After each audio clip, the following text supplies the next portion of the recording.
Oh, sweet friends, you are so smart to join us for this VIP after party at zivameditation.com/why this, where these amazing guests come to bring even more knowledge. Instead of just talking about the why and the this, we're actually going to share the how.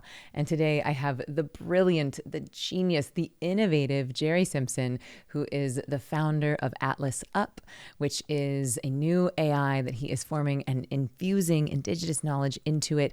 And by the way, also helping HR and helping your companies to run more efficiently so that you can use your time and energy to do the things that you love doing. Anyway, we just had the longest interview I've ever done in the podcast history. And now he is going to give us a mini masterclass on AI. Where do we begin? So I'm going to encourage you, even if you're scared of AI, even if you've never heard of it, if you don't know even where you would go to interact with it, this is exactly the place where you can start, because it's not going anywhere. It is going to get bigger. It is going to impact your life. And the more you can understand it, the more you can start to feel safe around it, the more you can interact from a place of love and empathy and compassion, and interact, as I learned today from Jere, to treat it almost like a child. Right? That you want to really instill your love and consciousness into this partner, this potential partner, the more enjoyable it's going to be. And it might have a really big impact on where we go as a species. So I'm personally, selfishly very excited to learn. And I'm really excited for you to learn from this genius human. So Jere, thank you so much for teaching us today. Yeah, thank you for having me. Mm-hmm. So where should we begin?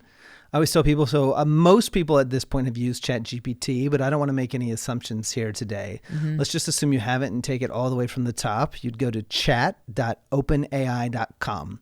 Chat, not GPT, just no, chat.openai.com. Okay. And this is going to bring you into OpenAI's tool set. There's multiple other tool sets. There's Bard, which is Google's. You can just Google BARD and Google, and it will take you to theirs, which is just launched in the last week. And Facebook has Llama, but just for the point of being concise and getting you started with the one that everybody is talking about, and also the one that I think is at least on the most ethical path of the three. And I'm happy to give just a little bit of snippet about that in a second as to why I think that is. But yeah, you go to chat.openai.com and you register an account. My children have accounts because it's important to me that they get good at the prompting. It's going to be a skill that if you don't know how to interact with this thing in the future, it's going to be problematic.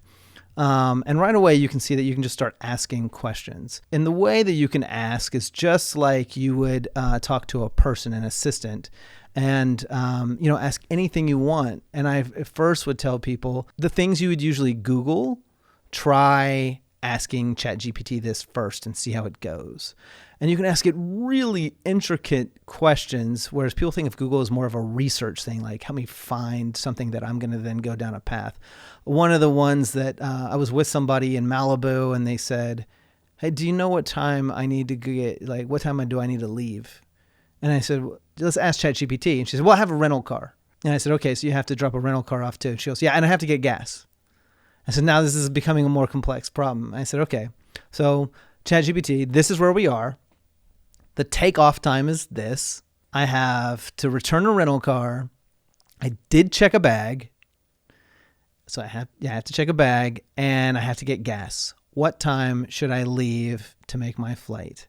And it gave an incredibly precise answer. She messages me at the gate, and it was like, oh my God, like to the minute, which I think is maybe a little bit of luck there involved, but it's just, that is the level of kind of problem solving it can do.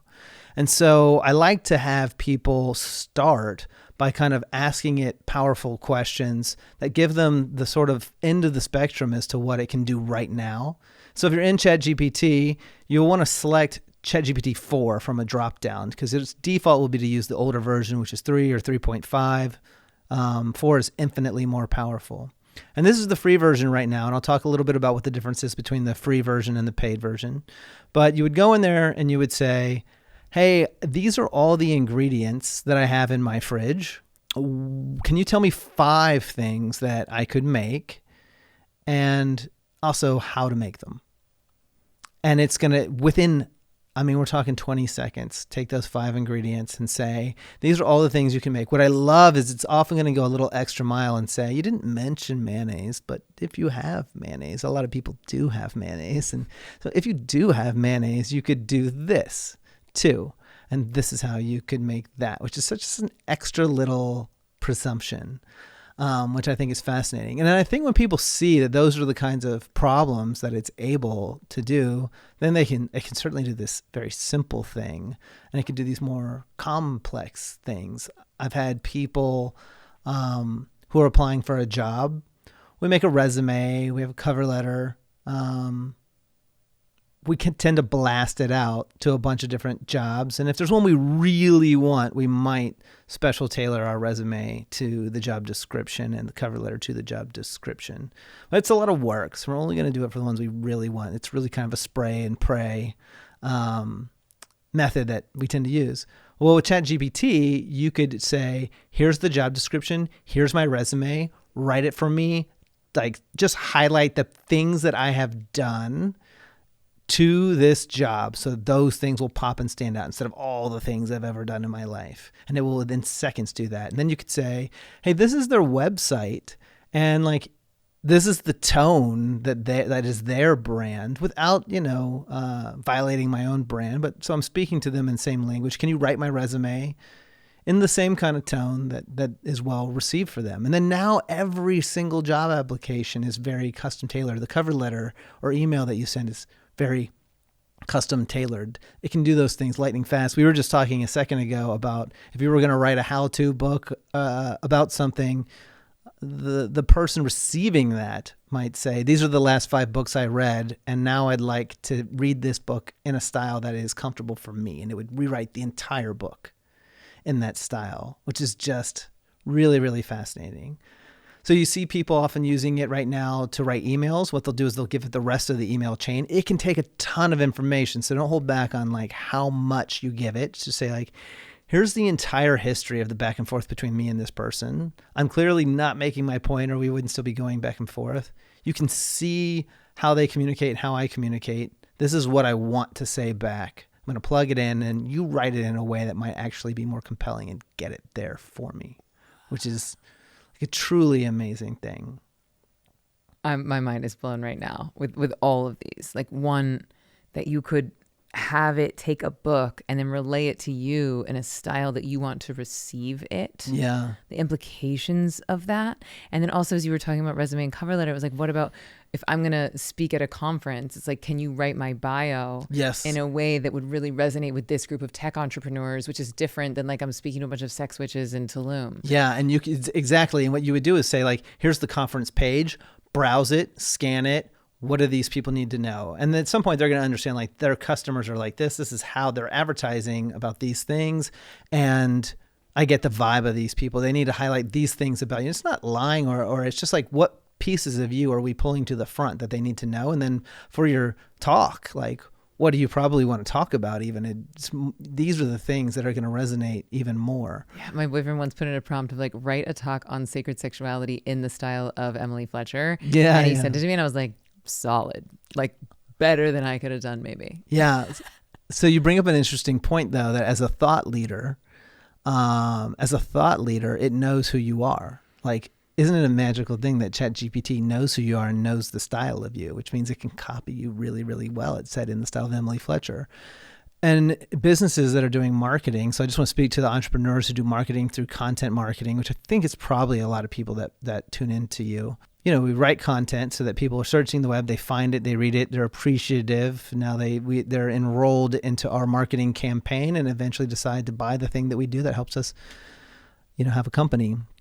But ChatGPT has read all of that information, and now it's answering people's questions without ever referencing you or giving you credit for it. And they're never actually getting enrolled into your campaign. There's no pixel drop on your browser that starts to make your social media stuff come up for them. There's no email opt-in. And there's really no even like, thank you, Emily Fletcher, as they don't know it came from you. And it's actually all this ungated content becomes its know-how. And so that's a really interesting thing. I think we'll start to see people use more gated content. And it won't take it long to figure out how to get past that gate too, but it'll at least slow it down as to like, when does it decide you're worth going through its gated content and not? And meaning ChatGPT just makes an email address and gets in and gets the information. Yeah. Okay. And then now it's got the ability. And then, there's a bunch of talk about like, oh, I'm not a robot. This is a fun one. Somebody did they gave it a task to do a very like physical delivery thing, like do something only people can do. And they said like, figure out how to do this. And it hired somebody on TaskRabbit to do it. It figured out all the things, then hired somebody on TaskRabbit.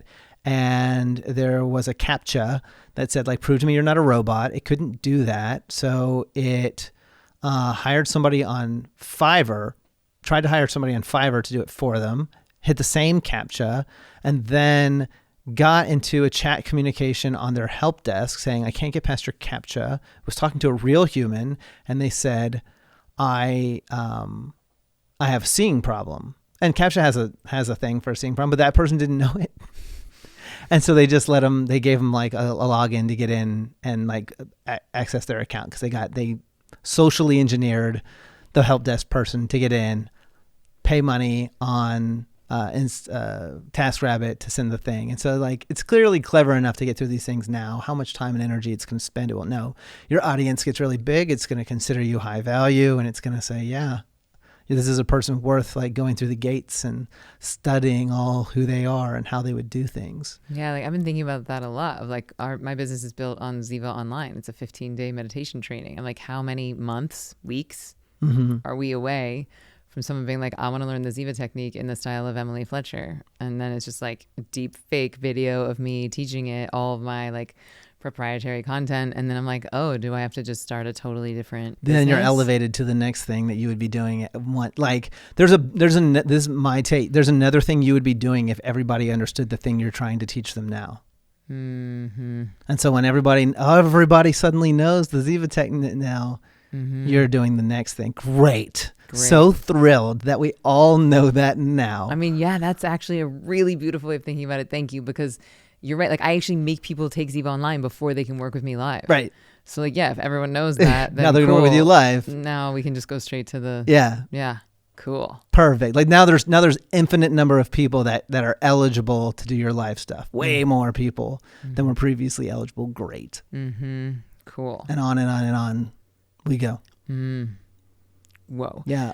And so so people, they just got on, they're just figuring out, they're getting to know it. What do they need to know next? How do people start to implement this? I mean, I think the implications are almost easier if you're an entrepreneur and you have your own company. It's like, oh, I can use this person to help me. I can use this like an assistant or like an intern. I can help different parts of my company. I mean, Atlas Up is helping with HR. There's editing software, photos software. So Atlas Up, I'll just say like Atlas Up is like if ChatGPT knew everything about your work. And so it's got access to all your third-party data systems, your HR system. It's got access to your sales, marketing, your project management tools, your finance systems, all those things. So it's ChatGPT does not know all of that, and we do. And so if you're using tools like this, the cool thing that I tell people is, you know, your boss or client asks you to do something and you don't know how to do it, and you're going to basically either say, I don't know how to do it, or you're going to say you do, and then you're going to go figure it out. Just always say yes. The answer is always yes. And then go to ChatGPT, or if you're using our tool Atlas Up, and say, I need to make a SWOT analysis of us and our three biggest competitors. I don't know who our three biggest competitors are. I don't know what SWOT analysis is. I don't know what the format is, and I was too embarrassed to tell my boss I didn't. And it's going to be like, cool, SWOT analysis means this. Here's a sample format. I did some quick research, found that your two biggest competitors are this, and I've got the inside of your data if you're using Atlas Up, and so I know what your secret weapons are this, and then here's like an 85% solution to it, and now come in and fill in the gaps or double check it and make sure it's right. Say yes. Wow. And that's the kind of thing that you're really going to, I mean, we had this guy was like, he needed to do something. He was frustrated with our developers that said, oh, we don't know how to do it. It can't be done. He doesn't know coding. And he just said like, how do I set up the coding environment? And it told him, and it did it. And he was like, what is the code for this? And it just told him, and it just kept going back and forth, collaborating with it constantly, nonstop. He gave it all of our like tutorial and help desk, like knowledge base stuff, and then said, this is the very specific thing I need to do in the software. I don't want to read all the things. Now that I've given you all the information about what this software does, so you could use this for any software you're a customer of, just point it at like where their link is for all of their help docs, and then say, okay, Now that you got that, what is this is the specific thing I need to do. And it's going to say, great, take this, put it here, click that, hit export. So I'm trying to connect my Sonos to my Yes, iPhone yes. to my Apple TV, Right. which, dear Lord in heaven, why is it so hard? Yes. And I could just be like, here's the links to these user manuals. Please read it. Please help me. Yes, I do this with I don't want to use my phone as much as I do. It gives you a dopamine hit. One of the things that, the bright lights and colors is one of the things that gives you a dopamine hit. Well, there's an accessibility feature on your iPhone that can make it just black and white, but there's a bunch of buttons to do that. And there's also a way that you can just use Siri to say like, turn color off, but it won't naturally do that. So I asked Siri, hey, can you tell me like, what do I have to do to make it so that I can just say, turn color off, turn color on? Because I need it for like taking pictures and stuff. And she didn't know. I asked ChatGPT and it said, can you point me to the help docs? I pointed it and then it just walks me through one step at a time for the specific thing. Go to this, call it whatever you want the voice command to be. And now you can say turn color off, turn it on, just to that example. Wow. And amazing that they've engineered it to where you can't make it less sticky. Yeah, right. You're like, oh, we're not going to tell you how to turn off the bells and whistles. I just can't do that for you. And it's amazing how much less appealing every text message is, every push notification is, all of Instagram. Like, it just doesn't have the same allure. In black and white. That's a legit life hack. Yeah, don't take your phone to the bathroom and make your phone black and white. It's actually a really good one because it just makes it not as sexy and not as intriguing. Is there anything people need to look out for when they're starting? Yes, thanks. So just like we were talking about, you got to be careful feeding it all of your intellectual property to get answers out of it. And so what people are doing a lot of times is saying, like, just like I was talking about, here's all this email, here's all this stuff. ChatGPT is a research project. It is not, you can't think about it like a traditional business yet. It is a research project. The whole thing, the entity is a thing. OpenAI is an experiment. And so they say very clearly in their terms and conditions, everything you do is contributing to our research project. Now, there's a paid option for ChatGPT, which is called ChatGPT Plus. I use it.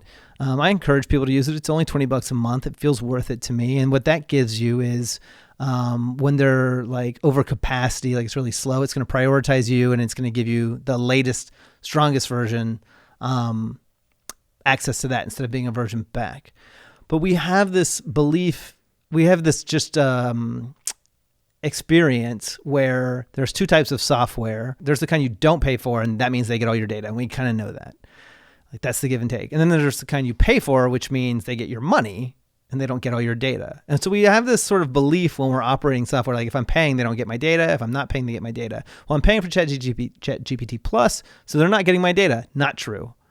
They are still contributing to their research project. You are just getting prioritized access to it in case it like is overloaded and overwhelmed. So like what kind of data are they getting? I mean, they're using it all to grow their brain, their collective things that brain. you're inputting, but nothing that you're not inputting. Right. So like one of the big pieces of our intellectual property at Atlas Up is that we can leverage what's called a layer one AI like OpenAI or Bard without giving it any of your data. So we're acting as kind of a broker to say, like in that example I used about SWOT data, it would be like, I'm not going to tell you anything about me. I know all about me, and that's all I need to know. And our AI knows all about you. But we'd say, what is a SWOT document and what does it look like? And can you just give me an example with like fake data in it? And then our AI will plug it in. So if you're not using our system, you would do it manually. You'd be like, okay, thanks for the template kind of thing. And got it now, but I'm not going to tell you all about us. So it really matters about like what you're telling it. If it's just information you're not worried about, then go ahead. Like if you were to put like salaries or something or HR information, HR data in there and sexual harassment complaints, yes, like that exactly. kind of stuff that would be protected. Terrible data to put in there. Now that's the information. Some Samsung employees just got into big trouble because their employees were using it to do like legal agreements and cases, and they gave it a lot of intellectual property of Samsung's on accident. They didn't realize what was happening. And the interesting thing is they thought, oh, it's never going to know like I'm me and we work at Samsung and this actually is attributable to this. And of course it's AI. It's very smart. It figured that out very quickly. And so, that's that's one of the reasons I tell people to be cautious. When you're looking at the other AI companies, you got to think about the big 5 tech companies. You got Apple, Microsoft, Google, Amazon, Facebook, Meta, right? So 3 of those companies make their money. They're advertising companies. They're advertising companies that leverage tech. They're not really tech companies. They sell you. The user is the product. 2 of those companies, and those, just to spell it out clearly, those 3 companies are Meta, Google, and Amazon. Apple and Microsoft sit into a different category where their business model is simply that the user is the customer and they're selling another product. And so just for business model alignment, you're always going to be a little better aligned when the user, you, is the customer versus the product. And so it's not a perfect fit, but I do believe that using the Microsoft and the Apple AIs is going to be a better bet. OpenAI, many people think it's owned by Microsoft. Microsoft is the biggest investor in it, but the details of the ownership are actually very muddy. We believe it's mostly just exclusivity access, but in any event, there's a lot of... just spoke at TED. What's that? The founder of OpenAI spoke at TED, Yeah. Sam, I know, personally deeply cares about the ethics of all of this. So it's not, I don't want to use that as a everything is safe, don't worry about it. He's a super swell guy. But it'll be bigger than any one person's intentions. Yeah. Mm-hmm. And so, it'll be bigger than any one person's intentions. And so I lean in towards those, and it's all going into the beast. And so if you don't want your information pulled in there, you got to be really careful about what you're giving it. You kind of want to speak I have a friend who does a thing you're going to speak in examples and let it teach you that way. If I wanted to go to and then say something similar. And like what? What would you need to protect it from? Or yourself from?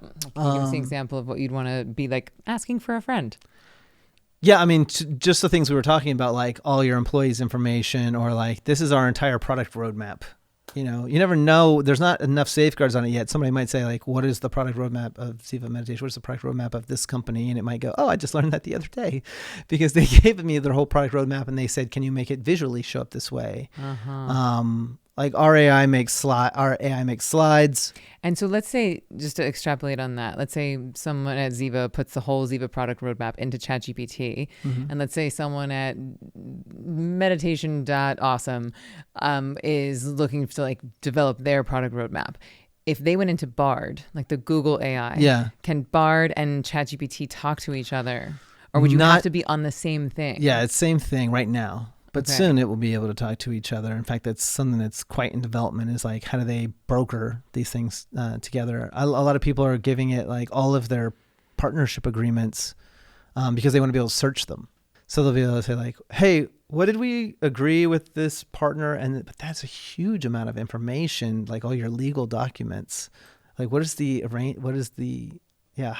are all of your partnerships arranged and legal documents arranged? That's a lot of sensitive data, just to be able to search it quickly. What do you think is going to be the implication on education, college? Do you think college will be a thing anymore? I've always thought college will not be a thing sooner than, I'm amazed it's still a thing.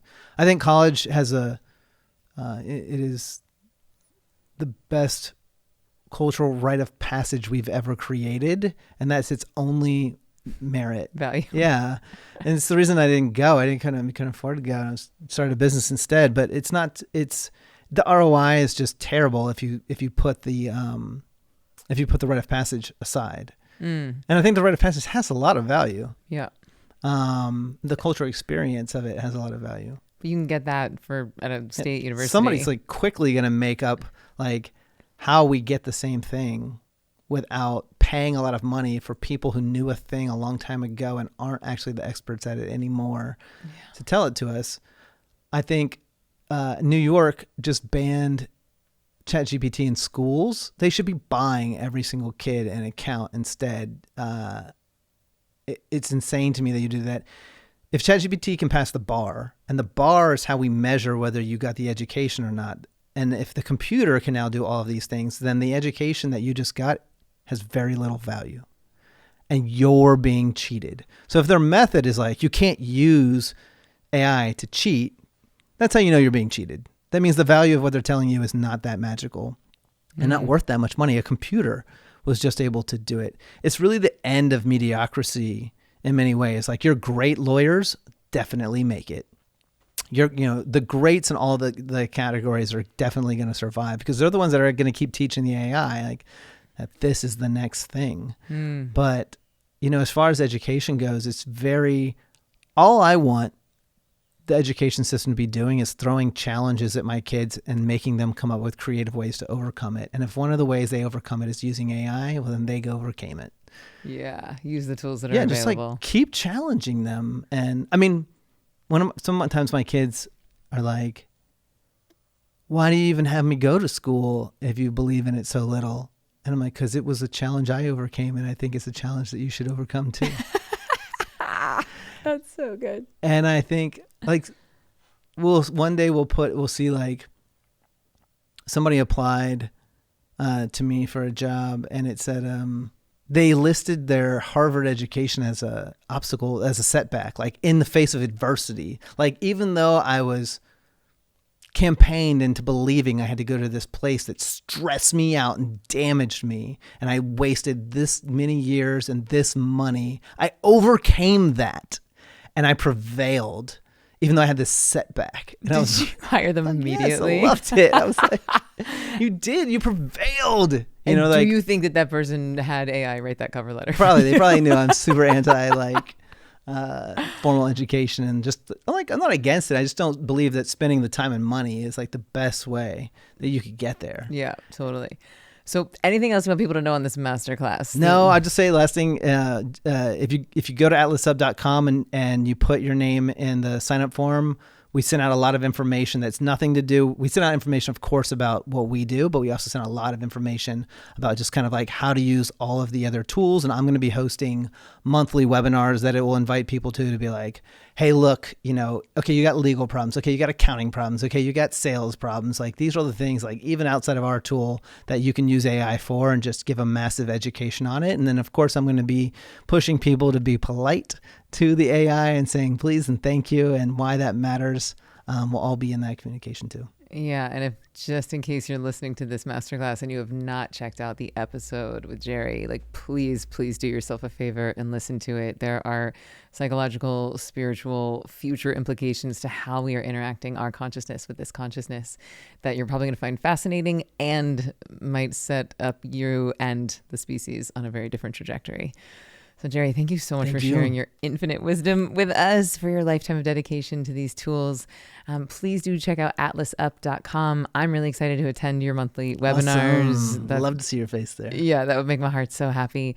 And I hope that you've enjoyed this mini masterclass. And if you have not yet, please do share the episode with friends. This is how we grow this movement. This is how we get these tools into the hands of the people who need it most. So thank you for joining us, and we'll see you on the next episode, and we'll see you next time in our VIP after party.